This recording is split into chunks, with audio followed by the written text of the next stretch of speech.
Sifon joins us now from Abuja. Sifon, a day after the protest that turned violent, yet another protest. Help us understand what transpired today.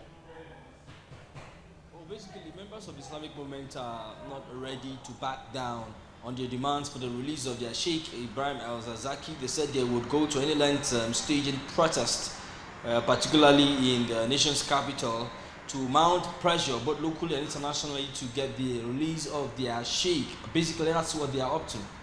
And as it is, it's like different figures coming from the different camps. And of course, for instance, the Shiites were saying yesterday that they were not the ones who went violent, that it's just some people who were brought in, who were paid and all that. How is all of that playing out? Well, basically, pictures can speak for themselves, and that will be left to the investigators to determine who actually carried out the violence that we captured yesterday, and which you also saw in that report. The police insist that they have 40 members of the Islamic movement in their custody, and investigations are in top gear. All right, now, for those who are receiving treatment, on whose bills is that?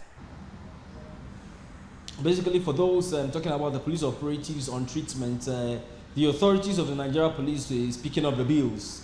Many of them are on health insurance provided for by their employers. That's talking about Nigeria Police Force.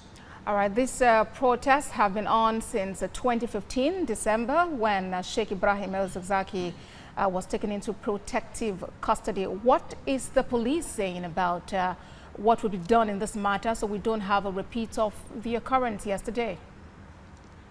Well, basically the police have at several times tried to manage protests using riot police operatives. Several times it has been peaceful, and at other times it has turned violent.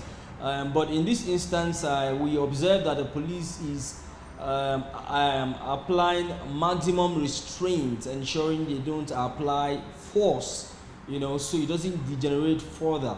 But how better the authorities will manage it is what is left to be seen. All right, then we'll see how the days after would go, and we hope those who are in hospital have a speedy recovery.